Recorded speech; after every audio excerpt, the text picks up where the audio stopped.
Hello everyone, welcome to my YouTube channel Learn English at Home. We are learning about verb. A verb is an important part of speech, important parts of sentence. This verb has different functions, different types, different variations. In previous videos, we have already learned the functions of verb. We have also learned one variation, that is transitive verb and intransitive verb. So today we are going to learn a new variation of verb, and that is a finite and non-finite verb. In previous video we have already discussed what is the subject, verb and object of the sentence. These are the three basic concepts of a sentence. A subject that performs the action in the sentence, the verb that shows the action of the sentence, and object, it receives the action of this verb. So subject, verb, object, these are the three basic main concepts of a sentence. Today we are learning about finite and non-finite verb. So let's start with finite verb. We know that subject, verb, object, these are the three basic concepts of a sentence. A finite verb means a verb that changes its form according to the tense of the subject, according to the person of the subject, and according to the number of the subject is a finite verb. A verb that changes its form according to the tense of the subject, person of the subject, and number of the subject, that is a finite verb. A finite verb is a verb that changes its form according to the tense of the sentence, person of the subject, and number of the subject. It changes according to the tense of the subject. It shows the action of the subject is in present tense, past tense, or future tense. The verb that changes its form according to the person of the subject, whether the subject is in first person, second person, or third person. The verb that changes its form according to the number of the subject, that is the subject is in singular number or plural number, is a finite verb. A finite verb is the main verb in the sentence. It comes along with the subject. The finite verb has a strong agreement with the subject. It limits its action or it limits its uses according to the tense of the sentence, person of the subject, and number of the subject. So now let's learn how this verb, it changes its form according to the tense of the sentence, person of the subject, and number of the subject, step by step. A finite verb, it changes its form according to the tense of the sentence. See the examples. He plays cricket every day. Play shows the present tense. The action of the subject, it happens in present tense. He played cricket yesterday. Played shows past tense. The action of the subject happened in past tense. She is singing a song. Each singing shows a present continuous tense. She will sing a song. It is a future tense. So all these verbs, plays, played, is singing, will sing, they have changed their form according to the tense of the subject, according to the action of the subject, whether it happens in present tense, past tense, or future tense. So all these verbs are finite verb. A finite verb changes its forms according to the tense of the sentence, according to the action of the subject, whether it happens in present tense, past tense, or future tense. A finite verb changes its form according to the person of the subject. Now this chart shows us the pronoun. They are used as the subject in the sentence. They are used in first person, second person, and third person. For example, I is the first person singular pronoun, we is the first person plural pronoun, you is the second person singular pronoun, you is also the second person plural pronoun. He, she, it, they are third person singular pronouns and their plural form is they. All these pronouns, they are used as a subject in the sentence and the verb that changes according to the person of these pronouns, it is a finite verb. Now let's see the examples of the verb that changes according to the person of the subject. A finite verb changes its form according to the person of the subject. Let's see the examples. I go to school every day. Here the subject is I, that is first person singular pronoun. So the verb is go. Second sentence, he goes to school every day. The subject is third person singular pronoun he. So the verb is goes. So here go, it has changed into goes as we have changed the person of the subject. Third sentence, we practice regularly. Here the subject is first person plural pronoun, that is we. So the verb is practice. Fourth sentence, Amit practices regularly. So here the subject is Amit, that is he, that is third person singular. So the verb is practices. So practice had changed into practices as we have changed the subject or the person of the subject. So all these verbs go, goes, practice, practices, they have changed their form according to the person of the subject, and so all these verbs are finite verb. A finite verb changes its form according to the person of the subject. A finite verb also changes its forms according to the number of the subject. See the examples. Birds fly in the sky. Here in first sentence, the subject is plural in number, so the verb is fly. In second sentence, bird flies in the sky. The subject is singular, so it is flies. For plural, it is fly. For singular, it is flies. It has changed the form. Third sentence, I am the best tennis player. So here subject is singular, so the verb is am. Fourth sentence, we are the best tennis players. The subject is plural, so the verb is also plural. So all these verbs, fly, flies, am, are, they have changed their form according to the number of the subject. The number is singular or plural. According to the number, these verbs have changed their form.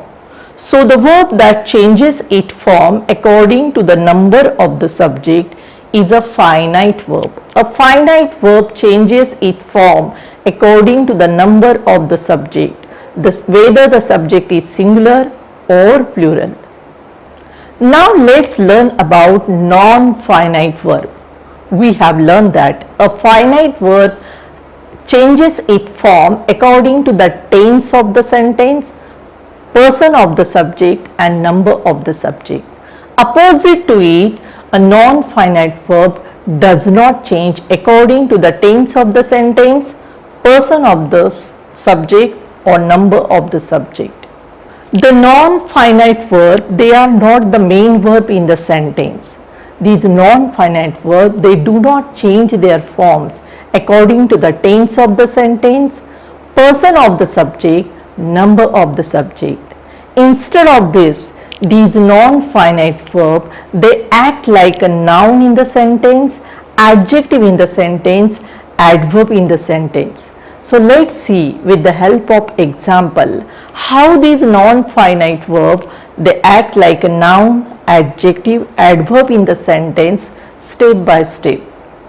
A non-finite verb does not change its form according to the tense of the sentence, according to the person of the subject, according to the number of the subject. It is used as a noun, adjective or adverb in the sentence. See the examples how this non-finite verb is used as a noun in the sentence. First example, I like swimming. In this sentence, there are two verbs, like and swimming. In the second sentence, he likes swimming. Again, there are two verbs, likes and swimming. The verb like, it has changed into likes because these two verbs are finite verb and they have changed according to the person of the subject. The verb swimming and swimming in the second sentence, it has not changed its form. In both sentences, it is swimming because it is a non-finite verb. A non-finite verb has no agreement with the subject. A non-finite verb does not change its forms according to the subject. See this third sentence. Swimming is a good exercise. Here the main verb is and swimming verb is used at the subject place as a noun in the sentence.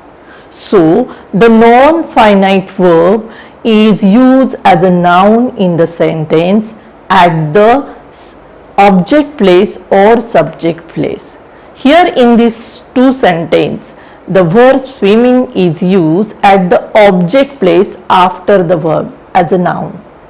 And in third sentence, it is used as at the subject place as a noun. So non-finite verb, they do not change their form according to the person, according to the tense, according to the number of the subject. The non-finite verb act as an adjective in the sentence. See the examples. First, I want a dancing doll. Here the main verb is want. It is a finite verb. And there is one more verb in the sentence, that is dancing. Second sentence, he wants a dancing doll. Here the main verb is wants and the other verb is dancing. In both sentences, the form of the verb want has changed into wants as we have changed the person of the sentences.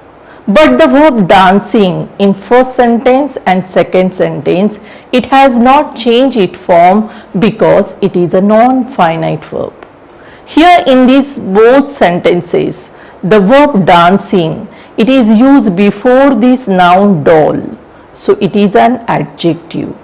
The verb, it is acting like an adjective in the sentence. It is describing this noun doll. So here in these both sentences, want and want, they are finite verb, and dancing, it is a non-finite verb because it is not changing its form according to the person of the subject. Now see the third sentence. I eat boiled eggs every day. So it is the main verb or finite verb. It is in present tense. One more verb is there in the sentence, that is boiled. In fourth sentence, he ate boiled eggs last week. So here the main finite verb is ate and that is in past tense. So it has changed into ate as we have changed the tense of the sentence. But the verb boiled in third sentence and boiled in fourth sentence, it has not changed because they are non-finite verb. Here the verb boiled is used before these nouns eggs. So they are adjective. They describe the noun eggs. So dancing, dancing, boiled, boiled. These are the non-finite verb. They do not change their tense. They do not change their form according to the person or according to the tense of the sentence. Here they are acting like adjective in the sentence. They are used before the nouns. They are describing these nouns. So non-finite verb is also used an adjective in the sentence. They describe the noun in the sentence. They do not have any agreement with the subject. They do not change according to the tense, according to the person, according to the number of the subject. A non-finite verb also acts like adverb in the sentence. See the examples. He works to earn money. Here in this sentence there are two verbs, works and to earn. In second sentence, he worked to earn money. Again here there are two verbs, worked and to earn. These verbs, works and worked, they have changed their form because they are finite. Works in present tense and worked in past tense. But these two verbs, to earn, here is to earn, here is also to earn. It has not changed its form because it is a non-finite verb. A non-finite verb does not change its form according to the tense of the sentence. Here in this sentence, it is used as an adverb in the sentence. It answers the verb. For example, if we ask the question, why does he work? The answer is he works to earn money. Here if you ask, why did he work? The answer is he worked to earn money. So here the verb to earn, it is a non-finite verb acting like an adverb in the sentence. Non-finite verb has three types: participle, gerund and infinitive. These three types we are going to learn in the next video. So let's revise what we have learned today. We have learned about finite verb and non-finite verb. A finite verb is the main verb in the sentence. It has a strong agreement with the subject. It changes its form according to the tense of the subject, person of the subject, number of the subject. Opposite to it, the non-finite verb has no agreement with the subject. The non-finite verb does not change its form according to the tense, person and number of the subject. Instead of that, a non-finite verb is used as a noun, adjective or adverb in the sentence. I hope you have understood what is finite and non-finite verb. We are learning about verb. If you want to understand everything about verb, watch all the videos in sequence and regularly. If you like my videos, do like it, subscribe it and share it.